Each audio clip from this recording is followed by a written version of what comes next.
Hey everyone, my name's Christopher Aitken and I'm a software developer. I was assigned the API issue out of the Equalify bounty along with the large language model endpoint issue.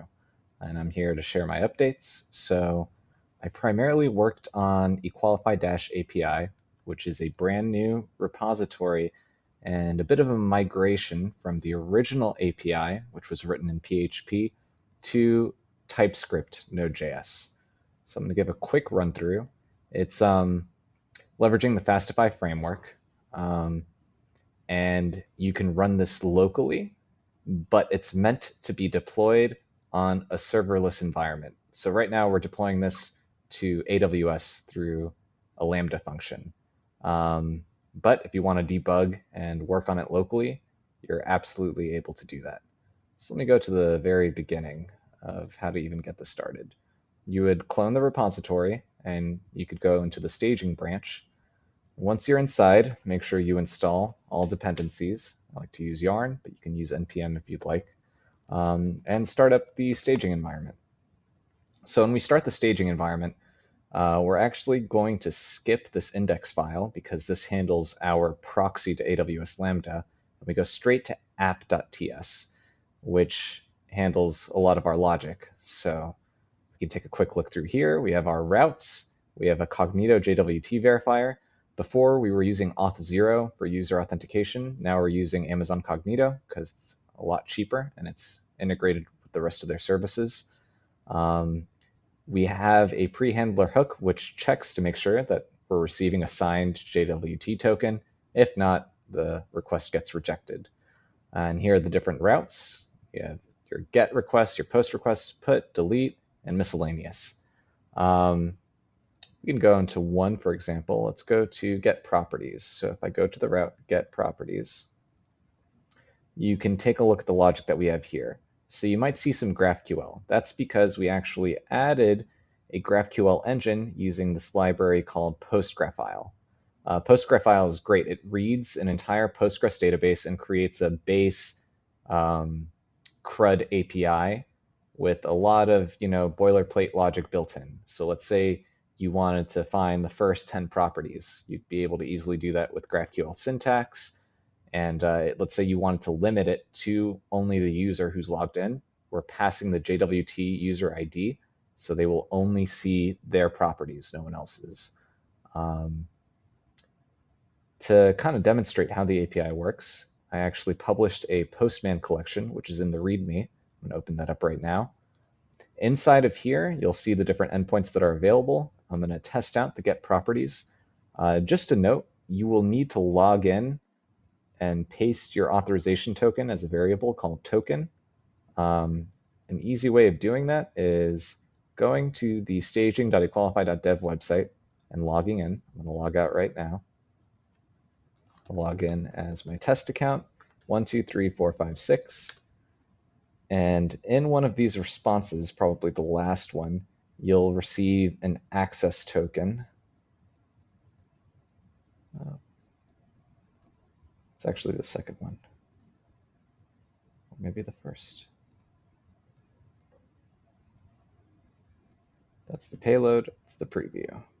Access token, copy value. And if you go into Postman, open up your variables, edit your token variable, paste it, you'll be able to run the queries and it'll match against your user.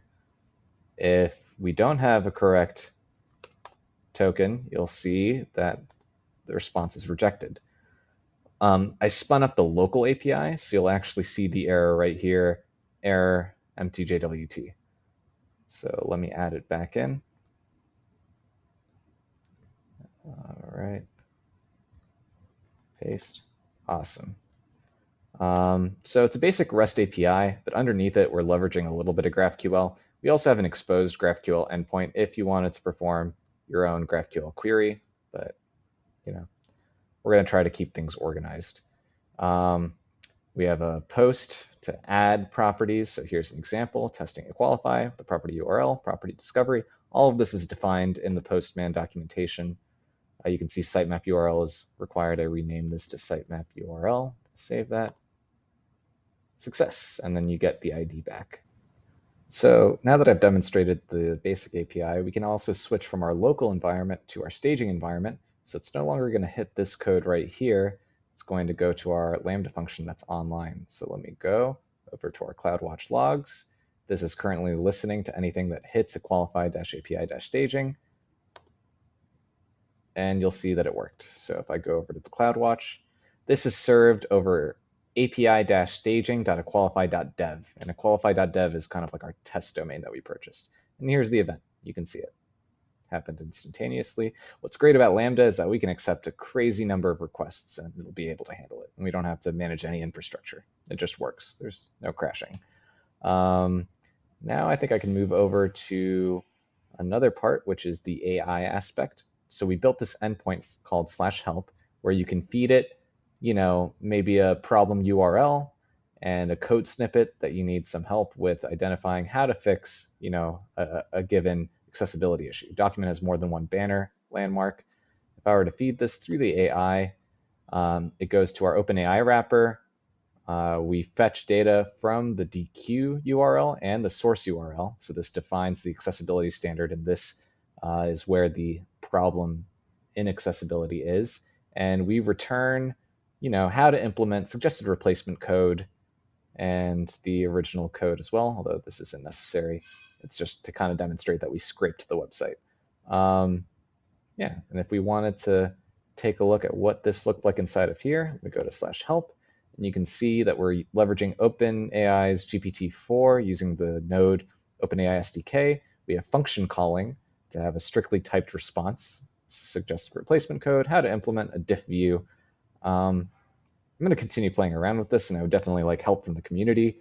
But I think we can really make something quite powerful out of this that helps accessibility developers get along with their tasks and know what to do. We've already begun integrating this into the new front end developed by Adonis, who's done a wonderful job so far. It's a really nice, clean, modern React single page application that interacts with our new API seamlessly. Test property. Let's do qualify.dev/testing. Add property, and you can see the request being made in here.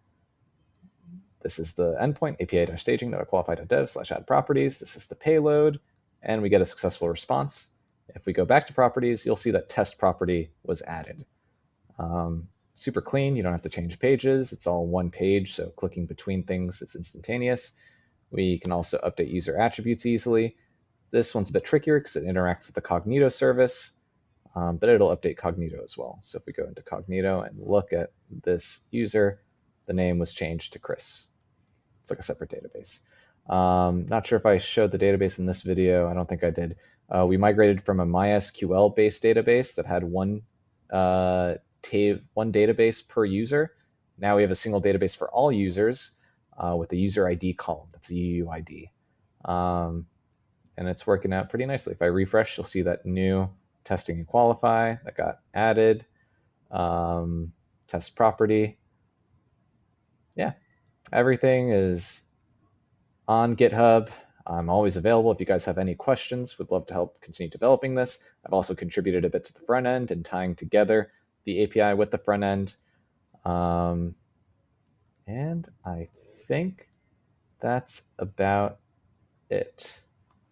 Let's see, did I miss anything?